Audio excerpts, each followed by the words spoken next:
ese contexto nos íbamos a consumir los combustibles, entonces la gente... ¿Hay alguna forma de que paren de hacer ruido y moverse y hacer cosas que irritan al que expone? Se calentó. Bienvenidos, buenas noches, bienvenidas. Gracias por sintonizar Brotes Verdes, como cada martes aquí en la pantalla de C5N.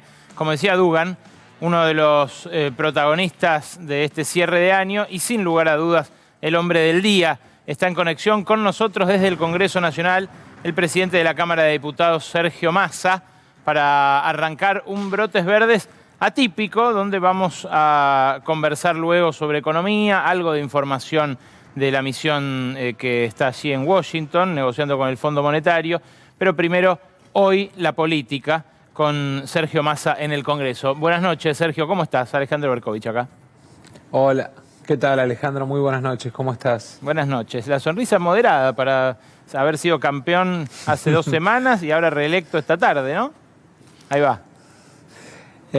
No, bueno, en realidad fue un día largo y venimos de 2 semanas largas, pero sí un día importante para la Cámara, en lo personal obviamente para mí y para el Frente de Todos y para el Gobierno, el revalidar como primera minoría, seguir conduciendo la Cámara de Diputados de la Nación, por unanimidad en los bloques, en las votaciones afirmativas, realmente contento, pero bueno, entendiendo que es una responsabilidad y que esa responsabilidad tiene que ver con ayudar a consolidar la agenda que para el 2022 tenemos como gobierno, tenemos como país y que de alguna manera involucra mucho al Congreso. Una de las diputadas que juró hoy, cuyo juramento tomaste como presidente, es María Eugenia Vidal. ¿Llegaron a conversar así en algún pasillo sobre su intención declarada de desplazarte, lo que dijo durante la campaña? No, obviamente la saludé, la felicité, le di la bienvenida.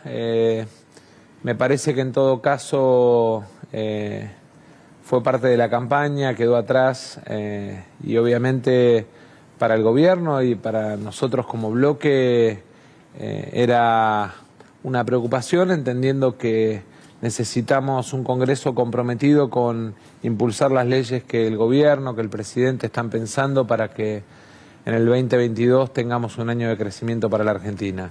¿Se va a poder? Yo, digamos, no hago cuestiones personales de la política o de las declaraciones políticas. Creo que mi rol tiene que ser el de la templanza, la paciencia y de alguna manera también tener la capacidad de perdonar a aquellos que por ahí en campaña se equivocan y dicen cosas que no corresponden. ¿Se va a poder hablar con esta oposición que llevó adelante la campaña como la llevó y que dijo en algunos casos de manera muy explícita, por ejemplo en Juntos por el Cambio, y no en los extremos ni en los márgenes de Juntos por el Cambio, sino en el centro? Dijo, con el kirchnerismo no se habla. Me refiero concretamente a Horacio Rodríguez Larreta, que además es amigo tuyo. A ver, yo entiendo y lo dije cuando planteamos que después de la elección íbamos a llamar al diálogo. Hoy reiteré que nuestra decisión como gobierno es que el año que viene trabajemos junto a la oposición un grupo de políticas de Estado, 5 o 10, con una agenda común, compartida, con iniciativas compartidas. A veces dicen cosas en público, pero se dan otras situaciones en privado. Vos y todos saben que la gran mayoría de los dirigentes de la oposición, por una cuestión hasta de convivencia en el trabajo cotidiano, dialogan con nosotros, dialogan conmigo.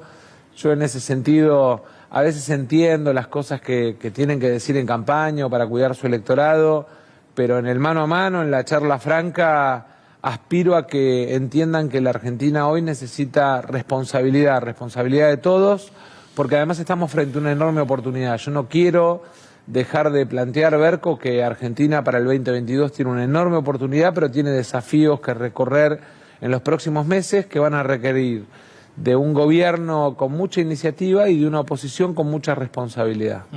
Ahora vamos al tema de si es una oportunidad o una crisis lo que tenemos por delante, porque quiero hablar del Fondo Monetario, pero un par de cositas antes vinculás a lo político estrictamente a lo bueno, institucional, a lo de representación.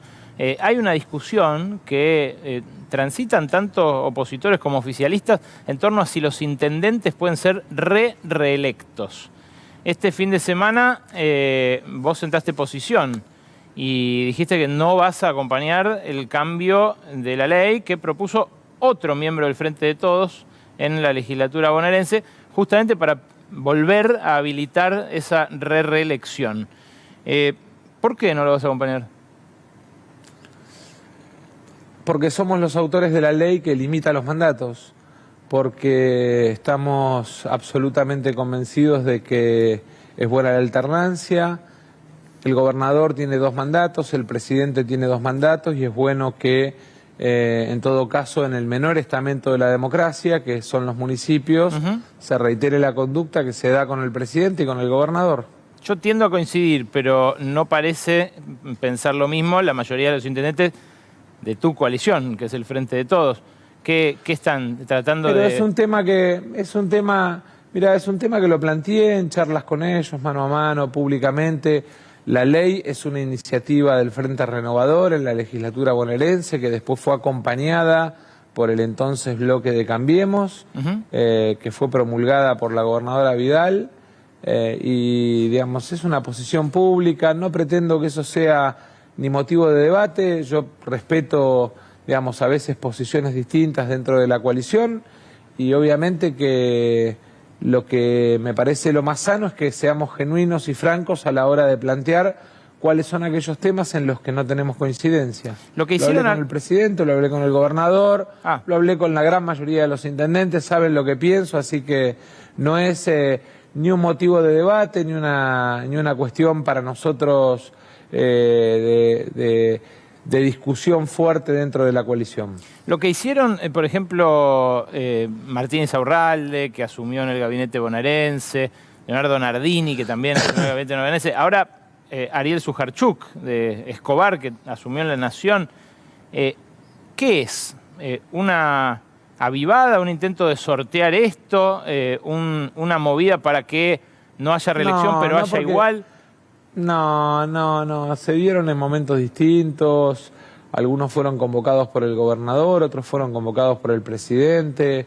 Reconozcamos también que si hay un mostrador que capacita mucho en gestión, precisamente es el primer mostrador de la democracia, que son los municipios. Fíjate el trabajo de Ferraresi o el trabajo de Gustavo Arrieta en Vialidad, para poner ejemplos concretos de intendentes que tienen, o de exintendentes que tienen capacidad de gestión, o de Alexis Guerrera como ministro de Transporte. Yo creo que los municipios te forman y además te construyen como dirigente en la diversidad, porque tenés que trabajar en los temas micro de la gente y en los temas macro.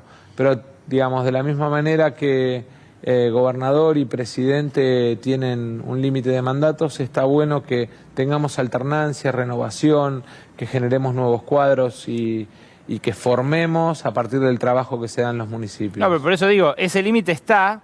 Lo que pasa es que ellos, como antes del 10 de diciembre dejan la intendencia, entonces hacen menos de medio mandato y podrían acceder a la reelección igual, aunque se lo prohíba la ley, digamos. Eso no está claro. Me parece que en todo caso, puntualmente, esa situación la deberá decidir la justicia, pero en todo caso yo lo que te diría es valoro mucho a aquellos intendentes que por ahí, digamos, dejan el trabajo día a día con sus vecinos, que muchas veces en la habitualidad y en el tiempo se torna casi en una gimnasia, no digo cómoda, pero sí de habitualidad o de cercanía, hasta de tu casa y de tu familia, para poner el cuerpo, para acompañar al presidente, al gobernador. Me parece muy valioso eso. Bueno, ahí en el Congreso se va a tener que discutir la gran cuestión que está sobre la mesa de la política y afectando nuestros bolsillos. Hay un montón de gente que nos está mirando, que está preocupada por los precios, por el dólar. Vamos a hablar de esto. Pero todo esto parece condicionado por la negociación con el Fondo Monetario Internacional. Primero, ¿por qué todavía no se expresó del todo claramente al respecto el jefe del bloque del Frente de Todos, Máximo Kirchner, que sé que suelen hablar y suelen discutir estos temas más estratégicos, ustedes dos en privado. Mira, a mí me parece que hay como todo un morbo por tratar de ver qué dice uno, qué dice el otro. Acá hoy hay un gobierno que es un gobierno de coalición, hay un presidente que es el presidente de todos los argentinos, electo por 4 años, que tiene la responsabilidad y la titánica tarea hoy de renegociar una deuda monstruosa y una deuda además desde el punto de vista de la sustentabilidad técnica de dudosa legitimidad técnica, que de alguna manera heredó este gobierno en conjunto con una deuda con bonistas que el año pasado el gobierno en plena pandemia tuvo que renegociar. Y todos nosotros, los integrantes del Frente de Todos, lo que hicimos fue depositar en el presidente, en el ministro de Economía, en el equipo que lleva adelante la negociación, la confianza, porque entendemos que nuestra responsabilidad es resolver resolver mirando la Argentina, mirando nuestro crecimiento, mirando nuestro desarrollo, un tema que tal vez es una de las mochilas más grandes de la herencia de Macri, que es una deuda tomada a tontas y a locas, que condiciona el futuro de la Argentina y que los argentinos queremos resolver, pero queremos resolver desde la lógica de pagar creciendo. Y entonces me parece que en lugar de especular o de pedirle a cada uno de nosotros una afirmación, lo que tenemos que hacer es darle la tranquilidad y la responsabilidad al presidente y al ministro de Economía de que tienen todo nuestro respaldo, que lo tienen, para poder llevar adelante la mejor negociación para la Argentina. ¿El respaldo tuyo lo tienen? ¿El de Cristina Fernández de Kirchner también lo tienen para vos? Bueno, creo que cuando en la última carta Cristina plantea que si hay algo que caracterizó a las gestiones, tanto de ella como de Néstor, fue hacerse cargo de deuda de otros y no permitir nunca que Argentina caiga en default, me parece que fue más que clara. Así que el desafío ahora es sí el de construir el mejor acuerdo para que la Argentina y los argentinos no sientan que esa mochila que dejó el gobierno de Macri en la espalda de los argentinos se torna en una montaña por delante difícil de superar para poder crecer y además perjudica el día a día de los argentinos. También dijo que puede ser un desastre este acuerdo, ¿no? También escribió eso en la carta, que puede ser una calamidad. La carta no dice eso, no, que puede dice serlo. Que una mala negociación podría ser una calamidad para la Argentina. Pero además, te vuelvo a repetir, todos nosotros, y lo digo con la tranquilidad de haber participado no de reuniones públicas, sino de charlas en privado, todos nosotros estamos convencidos que hay que buscar el mejor acuerdo para la Argentina y que ese mejor acuerdo es un acuerdo que nos permita tener tiempo, tener la posibilidad de crecer, de cambiar la ecuación económica de la Argentina, porque, mira, esto de los ciclos que reaparecen de endeudamiento y crisis tiene que ver con una ecuación no resuelta de la Argentina. Argentina exporta un promedio $400 la tonelada e importa un promedio $1.300 la tonelada. Si nosotros no equilibramos esa cuenta poniéndole un segundo piso y valor agregado a las exportaciones del campo, poniéndole un segundo piso y valor agregado a las exportaciones mineras o a las exportaciones asociadas a hidrocarburos, estos ciclos de deuda van a ser recurrentes. La Argentina tiene que discutir un proyecto de desarrollo industrial y de desarrollo federal. Y ese proyecto de desarrollo es con valor agregado. Las exportaciones de Argentina en materia de conocimiento, en materia de ciencia, en materia de valor agregado a nuestros productos primarios. Hay una cuenta, Berco, que yo la repito mucho y no por repetida no deja de ser una expresión gráfica de hacia dónde tenemos que encaminar la Argentina. Cuando exportamos una tonelada de trigo, exportamos $230. Cuando exportamos una tonelada de harina, exportamos $450. Y cuando exportamos una tonelada de fideos, exportamos $1.100, $1.300. Pero además, con el trigo exportás 1 empleo y medio, con la harina exportás 3 empleos y con los fideos exportás 11 empleos. Esa cadena de valor es la que nos tenemos que animar a construir los argentinos, y me parece que además es el desafío que ha planteado el presidente, porque tiene que ver con, además, la recuperación del camino del trabajo como camino de recuperación de la Argentina. Yo, la verdad que podría entender si ustedes dijeran, bueno, no podemos zafar, nos bloquean, nos ataca, no sé, el ejército de los Estados Unidos, los Marines desembarcan, lo podría entender eso más, que consideren que puede haber desarrollo de este tipo, como el que describís vos, que yo también deseo que ocurra, de la mano de un acuerdo con el FMI. Me acuerdo, mira, de un momento, no sé si estabas vos, pero sí estaba el Vasco de Mendívil, creo que sí, cuando fue el acuerdo con Macri, que vinieron los delegados del fondo, tuvieron una reunión con ustedes como miembros de la oposición. Y no me acuerdo si era Trevor Aleine o Julie Kousak, que les dijo, este no es un plan de crecimiento, es un plan de estabilización. Cuando uno mira los programas disponibles que tiene el fondo en su página, lee el convenio constitutivo, los estatutos, lo que ve es siempre eso. No hay nada en los acuerdos con el Fondo Monetario que digan lo que vos acabas de decir, de cambiar la matriz productiva. Todo lo contrario. Se ocupan de que los países exporten, devalúen y tengan la mayor cantidad de reservas posibles para pagar la deuda de vuelta. ¿Por qué sería distinto esta vez? Mira, en esa reunión yo estuve. Además, no solamente estuve, sino que hice público que tal como estaba cerrado ese acuerdo, tal como estaban constituidos los vencimientos, iba a ser imposible que Argentina cumpliera, y que le estaban prestando al gobierno plata que Argentina en esas condiciones no iba a poder devolver. Cosa que ocurrió. Y claramente, claro, exactamente. Estaba Piñanelli acompañándome, estaba Marco Labaña, estaba el Vasco de Mendiguren, y claramente la tranquilidad que nosotros tenemos es que Argentina tiene una posición tomada respecto de la búsqueda de un recorrido que tenga que ver con el crecimiento económico, que tenga que ver con, digamos, el superávit comercial, que tenga que ver con la acumulación de reservas, pero sobre todas las cosas para tener una moneda fuerte y crédito para la gente, que tenga que ver con una posibilidad de desarrollo a partir de la inversión pública. A mí lo que me llama la atención es que, por ejemplo, tanto analista económico no ponga sobre la mesa que este año casi vamos a llegar a 2 puntos de inversión pública que han significado una recuperación enorme de la industria de construcción, que el presupuesto del año que viene tiene, por un lado, 2,5 puntos de inversión pública, digamos, para recuperación de la construcción, pero además que significa desarrollo en términos federales,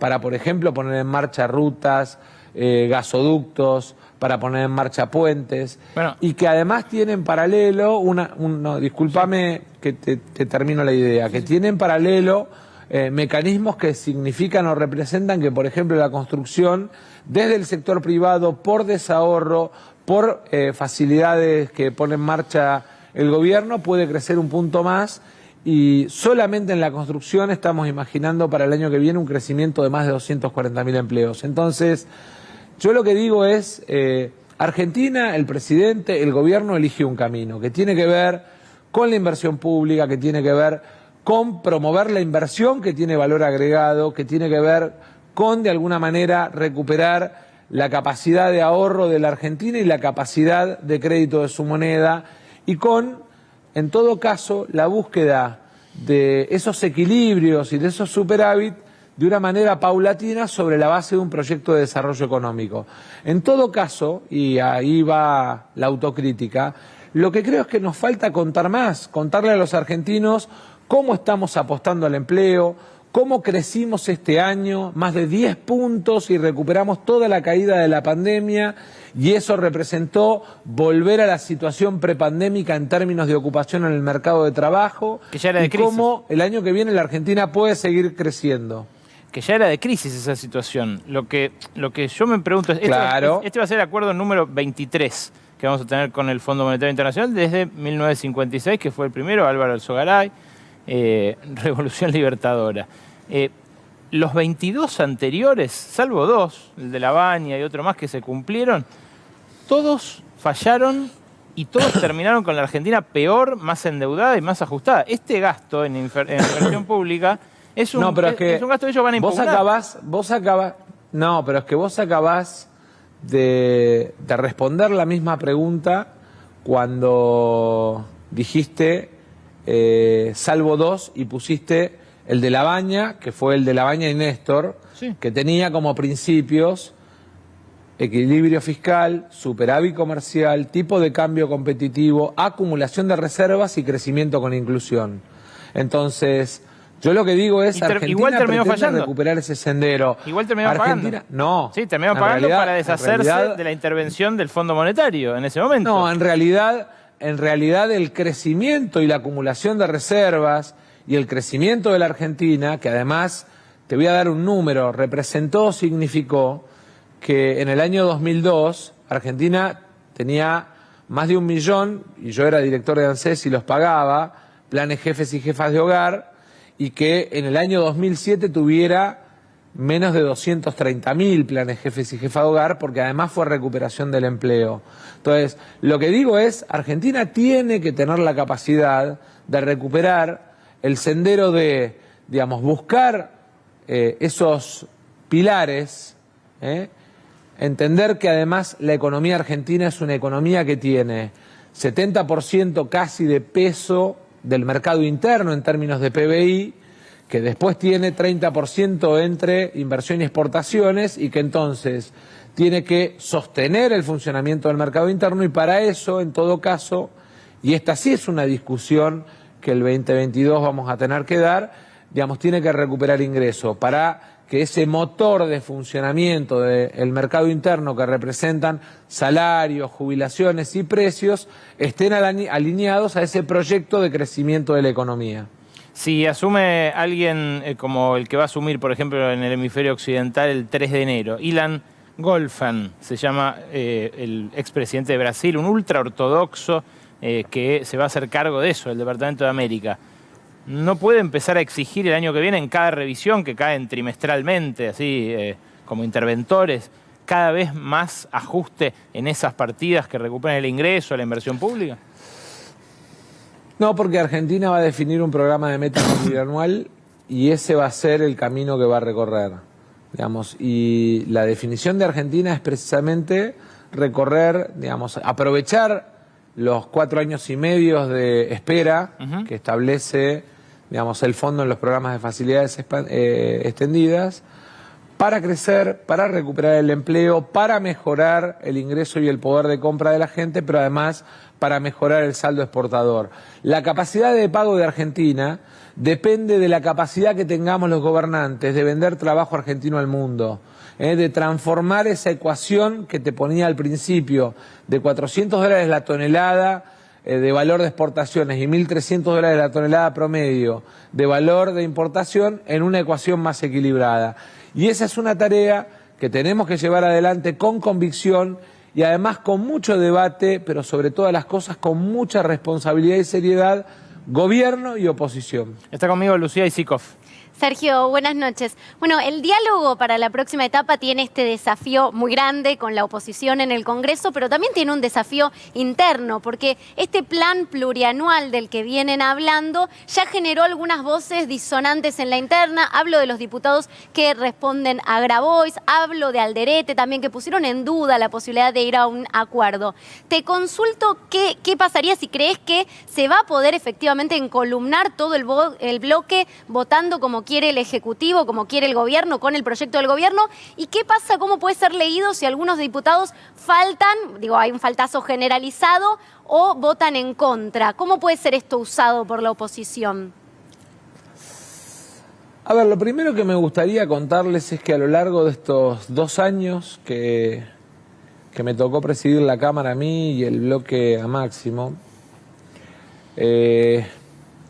de 66 proyectos que mandó el Ejecutivo, salieron 64, después 2 entraron en debate con la oposición y como no teníamos número propio, porque quiero recordar que no tenemos mayoría, a pesar de que acá se habló de que estábamos a 7 diputados de ser Venezuela y tantas otras cosas que se dijeron, estos 2 años el presidente y el gobierno gobernaron sin ser mayoría en la Cámara de Diputados.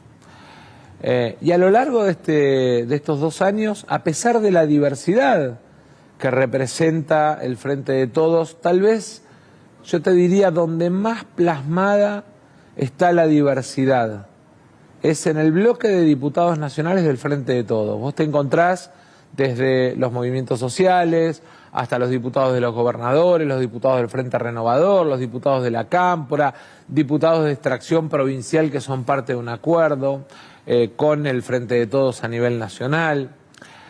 A pesar de eso, yo hoy miraba el recinto y me encontraba que aunque nosotros, que supuestamente tenemos este sinnúmero de contradicciones que vos planteás, Lucía, bajamos monolíticos en un solo bloque, acompañando a nuestro gobierno, mostrando que seguíamos con la convicción de que la unidad en la diversidad, sobre la base del respeto al que piensa distinto, nos permitía construir esa concordia con la que el bloque mantiene su homogeneidad o su unidad, y veía que la oposición, esa que aparece como tan monolítica, tan homogénea, entraba con 7 bloques. Entonces, yo lo que digo es, ¿no hay como un morbo, como un deseo de ver a ver dónde se pelean los del gobierno, en lugar de mirar que hay 7 bloques porque no hay liderazgo?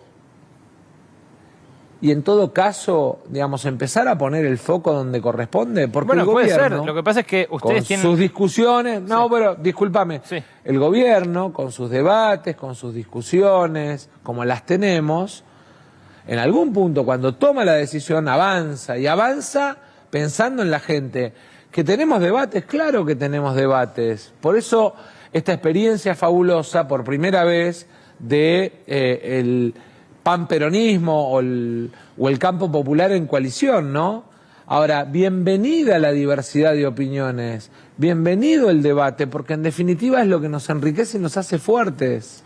El debate y la diversidad pueden ser muy nutritivos para un espacio político, pero, por ejemplo, hace 60 días designaron a un secretario de Comercio encargado de combatir lo que más le duele a la población hoy, que es la inflación, y ese secretario de Comercio fue desautorizado la semana pasada por el ministro, que es su jefe inmediato, y el viernes, el fin de semana, por el propio presidente, que le desplazó a su número 2, que venía, bueno, de un lugar donde había estado durante todo el macrismo buena parte del gabinete kirchnerista. Me refiero a Débora Giorgi y a Roberto Feletti.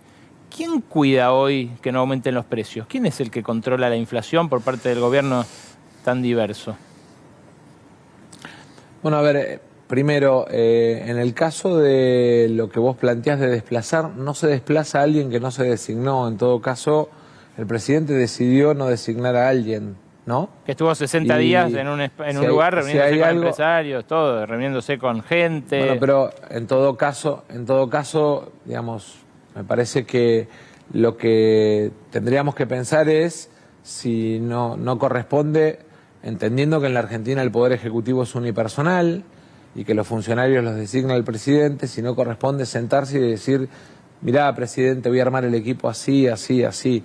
O sea, estuvo mal Feletti. Feletti en no hacer eso. Yo no creo que haya estado ni bien ni mal. Creo que en todo caso, digamos, en los procesos de cambio a veces se da que uno, digamos, intenta armar el equipo de una manera y después, digamos, termina armándolo de otra. Lo que te quiero decir es, el mayor desafío que tiene nuestro gobierno es precisamente el del combate contra la inflación. No solamente en este momento, sino para el año que viene.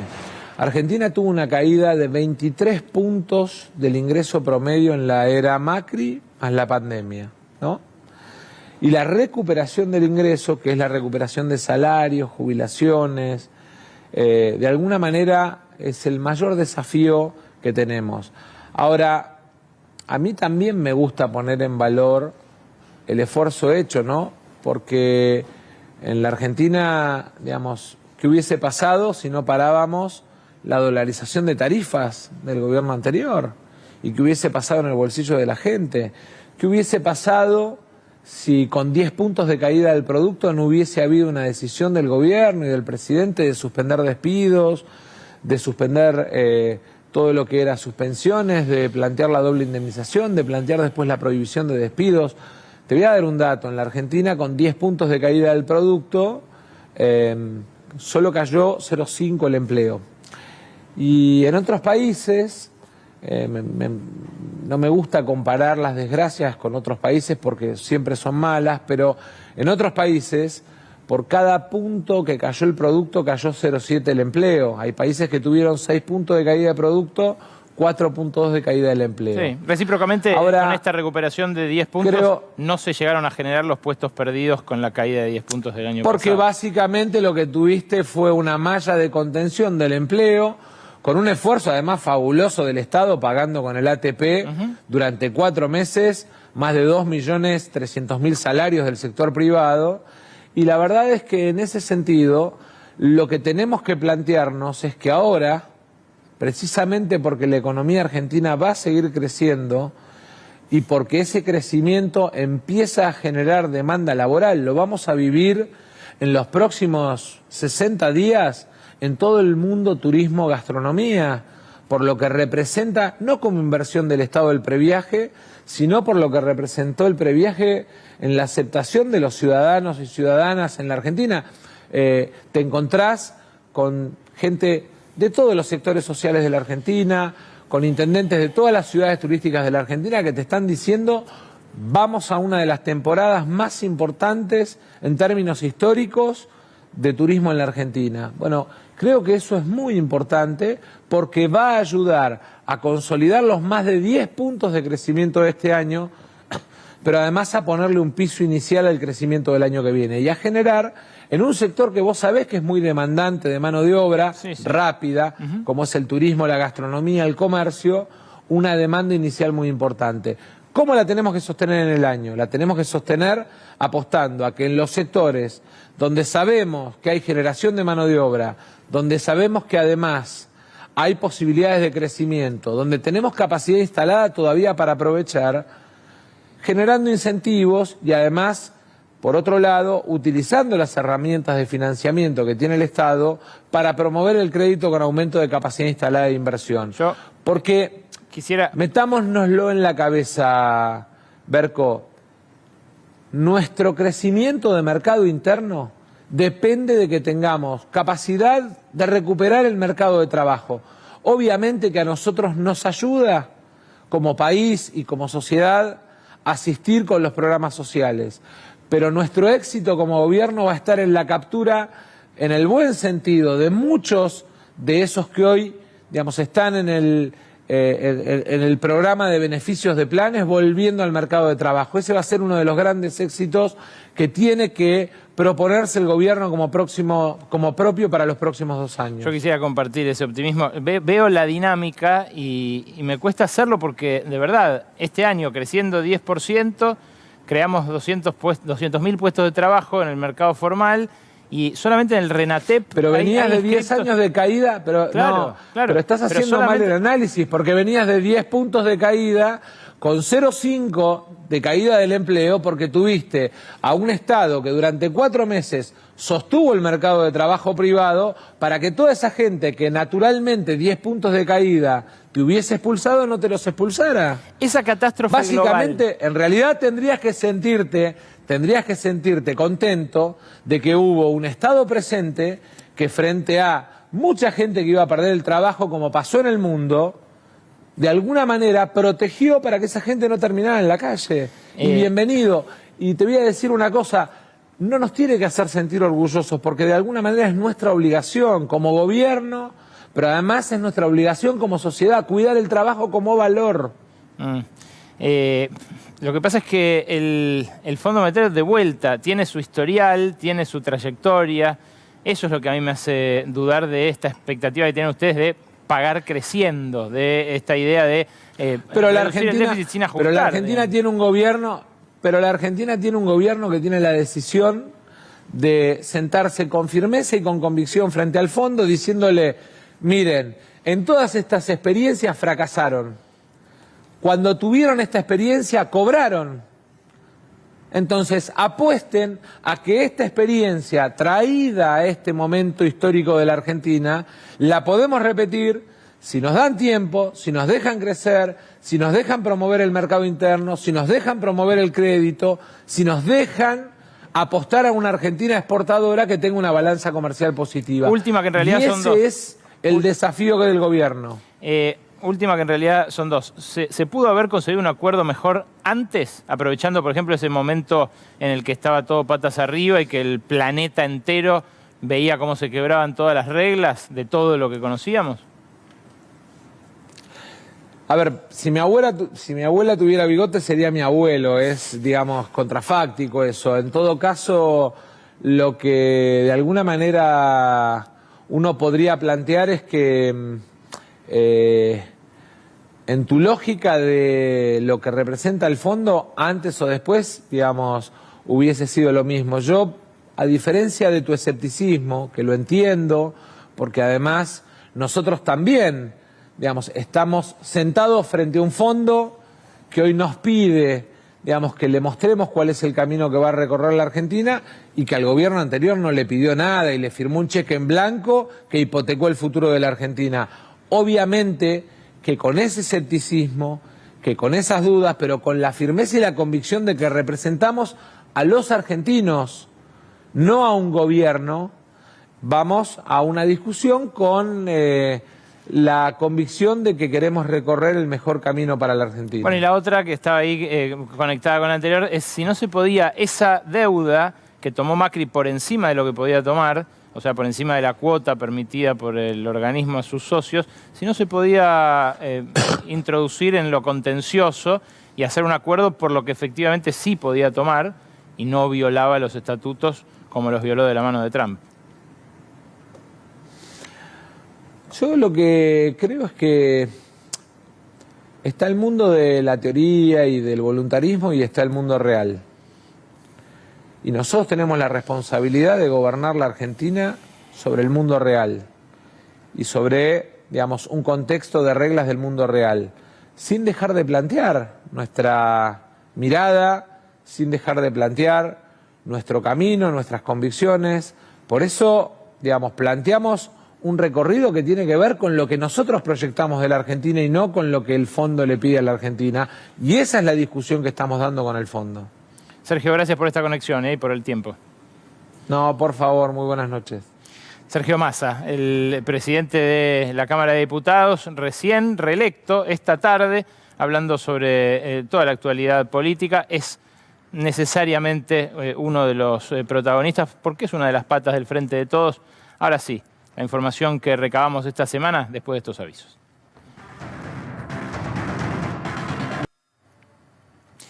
Claro, la actualidad política está marcada por el acuerdo con el Fondo Monetario. Este domingo, en este canal, Leandro Santoro, con quien habíamos discutido fuerte sobre esto, dijo esto. Se lleva puesta la clase política argentina porque, a ver, si vos mañana agarrás y decís, bueno, yo no tengo, el Congreso rechaza un acuerdo con el Fondo Monetario Internacional, al otro día tenés corrida bancaria, corrida cambiaria, una maxi devaluación, eso traslado a precio. O sea, un shock redistributivo a la inversa, digamos, ¿no es cierto? O sea, provocaría un colapso social. No es joda, a ver, no es joda lo que... ¿No hay sectores que están dispuestos a eso? Bueno, pero a ver... Jugaron en la pandemia, no van a jugar con esto. Está bien, viste, pero la gente no es estúpida. Si el acuerdo, viste, no sale como consecuencia de que hay un sector de la oposición que está especulando electoralmente, también se los va a cobrar. Como también nos lo cobrará a nosotros. Al otro día tenés una corrida, decía Leandro Santoro, electo diputado en primer término por la ciudad de Buenos Aires. Es una campaña del miedo la que habitualmente desplegaron economistas de la City y la que ahora despliegan, en pos de este acuerdo con el Fondo Monetario, algunos miembros de la coalición gobernante. Recién lo hablábamos con Sergio Massa, claramente uno de los embanderados desde mitad de este año en acordar con el fondo. Él diplomáticamente dice lo de la abuela, lo del abuelo, pero viene internamente presionando mucho para que el acuerdo se celebrara antes. Ahora, esta relación, la relación entre Martín Guzmán y Cristina Fernández de Kirchner, volvió a estar en las primeras planas la semana pasada, porque como reveló en una nota muy bien documentada Santiago Fioriti en el diario Clarín, tuvieron una reunión el miércoles pasado la vicepresidenta y el ministro de Economía, una reunión nunca desmentida, tampoco comunicada en aquel momento, pero en donde, bueno, allegados a la vicepresidenta comentaban, por ejemplo, la media hora que lo hicieron esperar a Martín Guzmán para que lo atendiera. Evidentemente no es solo en la oposición donde hay muchos pruritos respecto del acuerdo con el Fondo Monetario. Y sin embargo, la coalición avanza, hablábamos recién con una de las patas de la mesa política principal, avanza hacia ese acuerdo como sea. Lo dijo Juan Mansur hace 10 días, lo vamos a hacer por todos los medios. Se lo dijo a empresarios de los más poderosos del país. Un día como hoy, pero hace 20 años,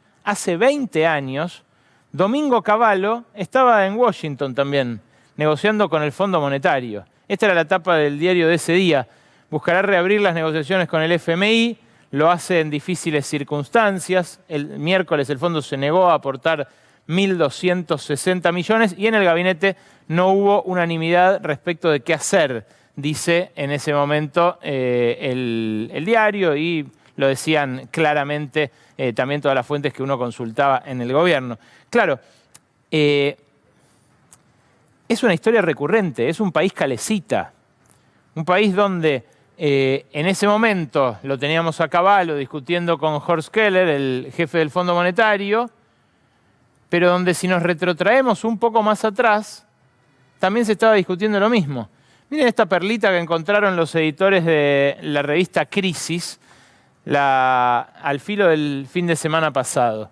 Esta nota se publicó en la revista Crisis de 1986, uno de los números de 1986. ¿Qué pasa si no se paga?, se preguntaba Bernardo Liszczynski. Y ahí lo ves en el cuerpo de la revista, tiene una edición muy linda, muy ochentosa. ¿Qué pasa si no se paga? Ahí abajo Claudio Lozano, incansable Lozano, reclamando siempre lo mismo.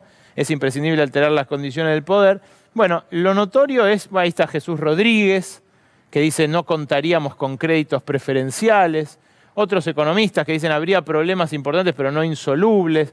Enrique Blasco Gama, un economista de la City, que decía la fuga de divisas puede ser mucho mayor. Hay una curiosidad. ¿Quién es el economista que escribía la nota en Revista Crisis y que se hacía esta pregunta? ¿Qué pasa si no se paga? Y que es más, como conclusión proponía politizar y discutir la legitimidad de la deuda. Bernardo Liszczynski hoy es el representante alterno ante el Fondo Monetario por Argentina. O sea, es el número 2 de Sergio Chodos.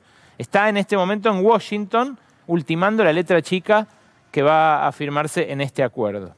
Pero yo les decía la semana pasada que esto necesariamente tiene que ver con las relaciones entre ricos y pobres en la Argentina también. Y la semana pasada muchos se impactaron, Víctor Hugo después lo replicó también, el Gato, con lo que yo les decía de que va a ser este año un año récord de patentamiento de aviones privados en la Argentina del 40% de pobreza. ¿Por qué? Y bueno, porque la gente de plata se hace de dólares al precio más bajo que puede, todo lo que puede. ¿Y qué pasó acá en el Art Basel de Miami la semana pasada? Yo tampoco la conocía, a la Art Basel. Es una bienal de arte que al parecer se celebra en Miami todos los años y donde van muchos argentinos de guita que les gusta ir a Miami. ¿Qué pasó? Hubo argentinos comprando obras de arte con tarjeta de crédito. Sí. Supongamos que la obra de arte efectivamente se entrega y que no es vehículo del lavado de dinero, como muchas veces suele ocurrir en el mundo de los marchands, se sabe, hay infinidad de causas. Supongamos que efectivamente vale lo que le pasa en la tarjeta. ¿Por qué el Banco Central tiene que darle dólares a los que en Miami van a una bienal de arte y se compran una obra y consiguen así el dólar a 175 pesos y después le devuelven 40 cuando tengan que liquidar ganancias? ¿Por qué otros argentinos que se quieren hacer de $1 y que no pueden ir a la bienal pagan 200, 198 hoy el dólar blue? Bueno, son preguntas que vale la pena hacerse y que también tiene que ver con el consumo de bienes de lujo. Yo les decía lo de los aviones privados, que el año pasado fue muy bajo el patentamiento y este año muy alto. Bueno, acá lo que me dijeron del gobierno es, mirá, la importación de autos de lujo está en un piso histórico porque frenamos a principio de este año el rulo del Audi, que se vendieran autos carísimos al dólar oficial y que esto lo aprovecharan los más ricos.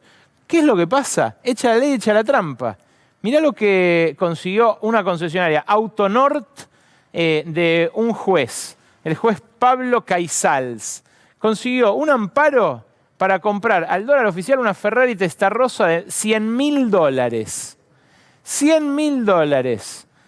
Encima, las concesionarias, cuando caen en otros jueces, no en este o en otro más, que también es muy generoso con los amparos, se ve que considera que es un derecho humano el dólar oficial para la Testarossa, no es el único caso. Hay otro amparo que salió por un Porsche de $75.000. No, $95.000, perdón, al oficial. Y la gente que se compra estos vehículos, muchas veces después, termina debiendo la patente. Fíjate lo que encontró hoy el jefe de ARBA, Cristian Girard, en una recorrida por las afueras de La Plata, ahí en Citibel. Un Audi también, ahí lo ves, que se había olvidado de pagar $1 millón de patente ya. Un auto que vale $50.000. Bueno, es la contraparte de los precios descontrolados que sufre el grueso de la población. Esos precios descontrolados, con los sueldos que van a volver a perder, son los que dio cuenta el ISEPSI, el instituto que mide en el conurbano el peso de la inflación. ¿Qué es lo que dijeron? Que la suba de la canasta fue del 5,92% el mes pasado. Todavía el INDEC no dijo lo suyo. 5,92%, una canasta que, para no ser pobre en el conurbano, ya demanda casi 74 lucas. ¿Qué es lo que más subió? La carne, 12%. Después las verduras y después los precios de almacén. Pero es lo que todo el mundo comenta. Es lo que todo el mundo comenta en este diciembre antes de las fiestas. Fíjate lo que pasa con... No, esto no tiene nada que ver con mi programa. Fíjate lo que pasa con el sueldo mínimo y el precio del asado. Nosotros ya mostramos varias veces el salario mínimo en kilos de carne, en kilos de asado. Cerra con esa, Rodo, porque se nos estiró el programa con Massa, quedó distinto. Poneme la de el precio, el sueldo mínimo en kilos de asado. Ahí lo vas a ver muy claramente, muy nítidamente. Fíjate, tenés toda la trayectoria que ya la repasamos en varias ocasiones, cómo se llegó al máximo en 2008, 109 kilos, cómo bajó después, cómo se desplomó con Macri, acá, 2018, fíjate, en 2016 estaba 55 kilos, 2017 70, fíjate cómo de 70 a 69 baja a 52 kilos en 2020 y cómo se desploma después. Arrimalo más ahí abajo, que se vea, por favor, Manchi. 34,1 en marzo de este año. Parecía que era el piso. Se recuperó un poquito. Hacia octubre de este año, 47,2 kilos. Ahora, fíjate, acércame ahí, que es lo que me interesa mostrar. El hoy. Ahí está. Esto que subió en la capacidad adquisitiva del salario mínimo en kilos de asado, esto que subió entre marzo y octubre es lo que subió por la prohibición de exportar. Fíjate vos, con la suba que hubo, que el INDEC todavía no detectó, porque el INDEC sigue marcando 645 pesos el kilo de asado, que no baja de una luca en ningún lado. Fíjate cómo baja, si vos calculás el salario mínimo de hoy, de 32.000 pesos, por un kilo de asado a 1.100, que es un precio realista. Vuelve a perforar su piso histórico. Vuelve a perforar el piso histórico en vísperas de Navidad. Esto es lo que más le duele a la mayoría de la población. Esta inflación es la que nos dicen se agravaría en caso de no acordar con el Fondo Monetario. Ahora, los ingresos van a estar pisados por obra y gracia de ese acuerdo. No es la solución patear ningún escritorio, patear ningún tablero, pero sí imaginar escenarios alternativos que permitan compensar lo perdido durante tantos años. Buenas noches.